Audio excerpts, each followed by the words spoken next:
let's go back to the beginning of the year when you woke up and the starting lineup was Jalen Brunson, Quentin Grimes, R.J. Barrett, Julius Randle, Mitchell Robinson. And we lose that first game in Boston, and you kind of we was all there, we was all in the building, and it was a tough loss. But you saw it like, whoa, this team is good. Like this team went down to the wire against a tough Boston team with I think Jalen Brunson played terrible that game, if I'm not mistaken, or He was it did. He Randall? did. One of those Yeah, guys. they And he was both. kind I of think even Julius had a bad game. Like both they had yeah, terrible bad shooting poor shooting performances. performances. We missed like 12 free throws. Yeah, Yeah. you Nah, know, and late game. Yeah, late game was tough for us. Yeah. we get off to what would you say, a little rocky start. Got off to an uneven start, win some, lose some. And then January comes along and we make the big trade RJ Barrett, Emmanuel quickly, and a second round pick for OG Ananobi, Precious Achua, and Flynn. We don't even say his name because he's not even here. We traded him again.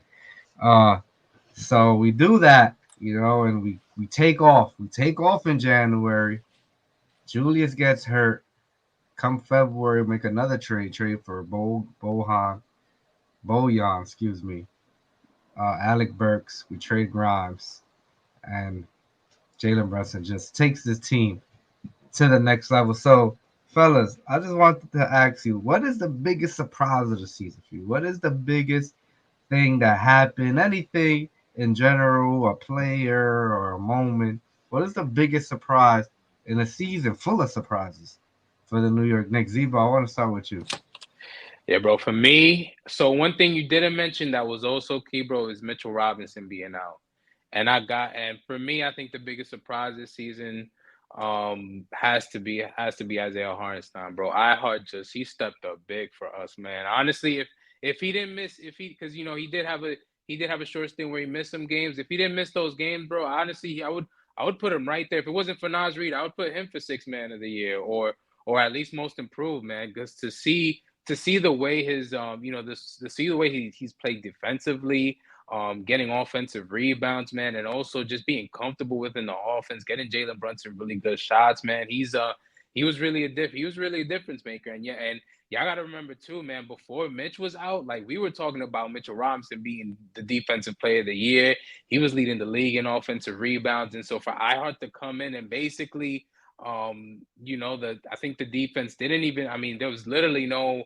There was no step. Like the defense didn't miss a step during that time, and so for him to kind of keep the defense afloat, keep us in the top ten in rebounding, gotta give my guy a big shout out. So yeah, for me, it definitely has to be iHeart.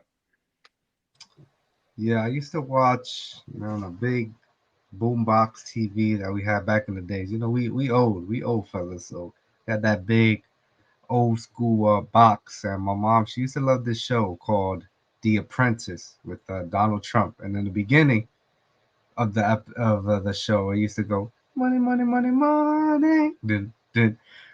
That is a song that iHeart is gonna walk into the office when Leon Rose and Cole come talk to iHeart about his free agency this summer. I mean, the man is gonna get paid. The man is gonna get paid, and deservedly so. He's one of the guys that saved our season because yeah, I did not mention that Mitchell Robinson injury, but that was crucial because before his injury, Mitch was playing outstanding. It was just unbelievable how Mitch was playing. So the fact that he got hurt and we didn't miss a beat, and you kind of let's go back a little bit to last year. In the beginning of the year, I mean, we was like, man, iHeart is trash. Like this guy is not. He's not good. He's not good. Like he's trash. And like you kind of saw like somewhere I can't pinpoint exactly where he kind of like balled in.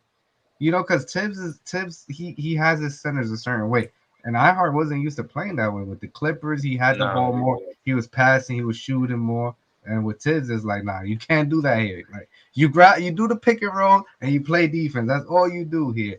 And you kind of just saw him just buy in, and you saw in the interview he just was talking like praising Tibbs a lot, where he was like, "Yo, I am like prepared for every team everybody, and that shout out to Coach Tiz because he's like, yo, like, he really prepares us for every game. So you see that, and yeah, iHeart. I mean, we're gonna have this conversation later in the year, after the playoffs. But iHeart, it'll be tough to lose iHeart. It'll be tough to Nah, it lose him. is. Like Nah, definitely. we might have to pay him out. So let's see what's there. But Don Juan, how you feeling about the biggest surprise of the season? Or in any case, Well, biggest surprise for me is the rise of Miles McBride. He's a player that, well, for starters, second round pick. Not many people knew who he was unless you were a really like college head. But known for his defense. Player known for being a lockdown defender, but had a shaky offensive game. At one point, I mean, last year we he was unplayable because of he was a liability out there on offense.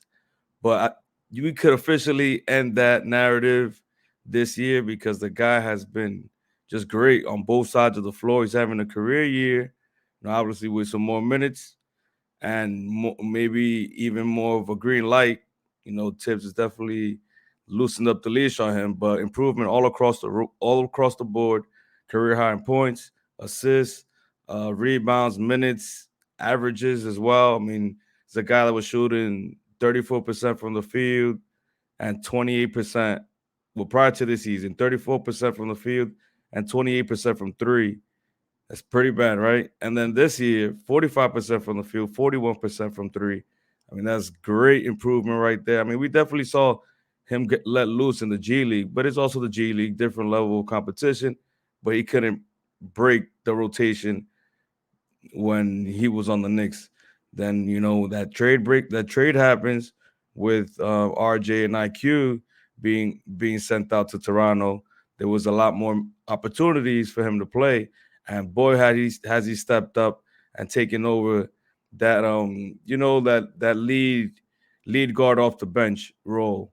And it's still not pretty because he's not essentially a natural, ball handler. But we definitely seen a lot of surprises. I mean, creating for others to even putting Mobley on the floor at one point. Like definitely some highlight reels for him.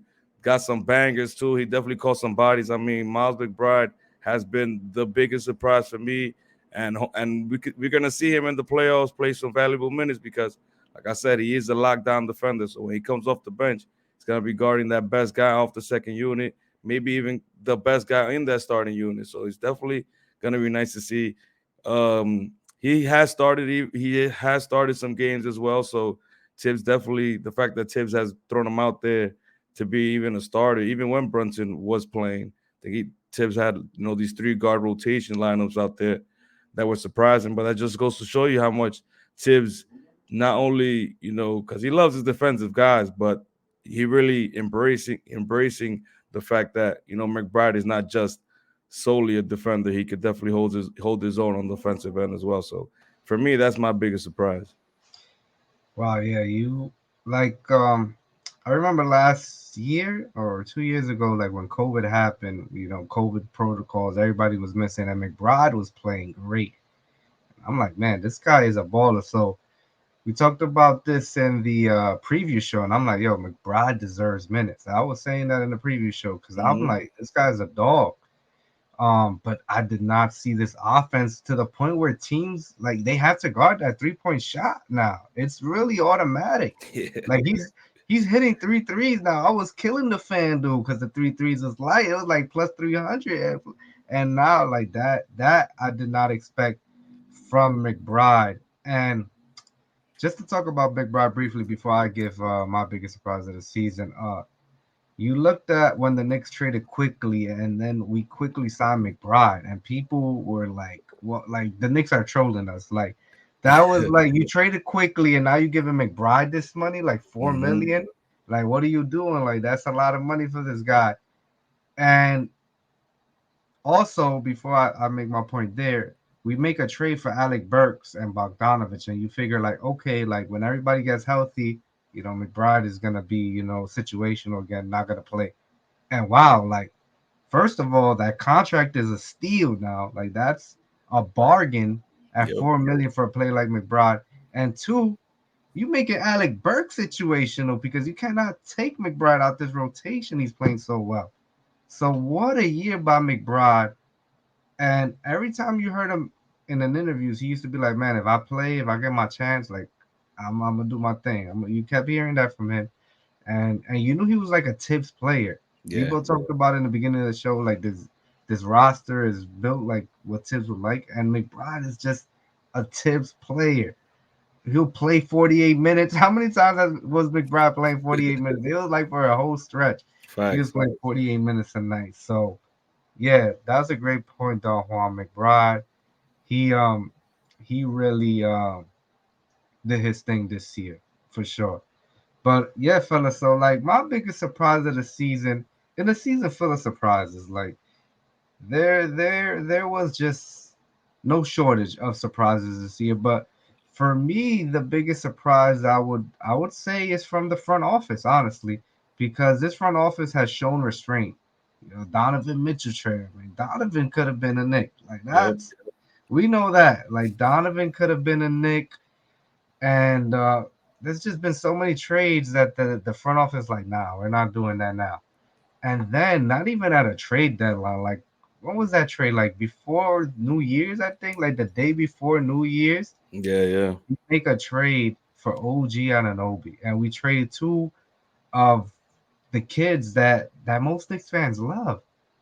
We grew up with these last 3 4 years with these guys. Like it's like wow, we traded this for who? Like OG, and everybody didn't like the trade. I really like. I don't want to toot my own horn, but I like the trade from the beginning. You had Zevo coming on the show saying he never even heard OG on any Drake lyric. Like he was using Drake lyric as a barometer to the type of player that OG was gonna be. And people were just killing that trade. People were not didn't like. Well, granted because I mentioned the kids that we traded, but wow, what a trade! What a trade because Not to I mention the injuries. I, s- what you mean injuries? Oh, OG. Okay, okay. You Yeah, did yeah, mention the yeah, injuries. You did yeah, mention, yeah. but it started off as like me just messing around, but it just kept going and snowballed to the effect like I was just putting up these stats every day. The Knicks went 20-3 with OG in the lineup, a plus 349 in the 23 games that OG played on the Knicks. He never posted a negative plus minus. Every time he's on the floor, the Knicks are a positive. And in January, you just started dreaming. You just started dreaming of how good this team will be. Like, with the way Julius was playing, it was like, yo, this Knicks team is dangerous.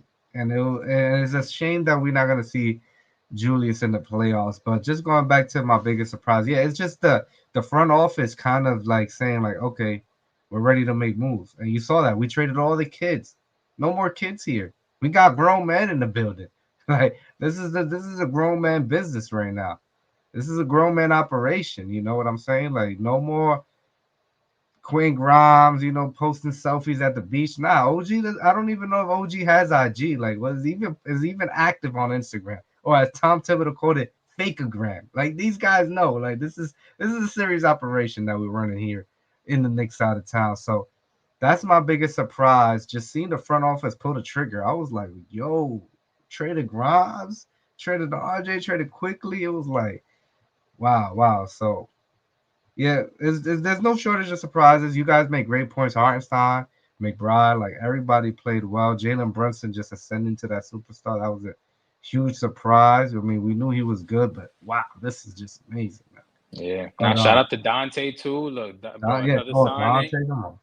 We could go. We could have a whole show and Just talk. Oh, make that's what we got to do next time. We got to as talk about every player and their surprises. That's a better topic. yeah, for those Yeah. for those for those listening and watching, just comment what was your biggest surprise. Let us know what y'all feel like Triple M said. There's a long list of surprises this year because a lot of things from guys setting career highs to trades to injuries. I mean, there's so many things that happened this season. Is a really decorated 50-win season to say the least.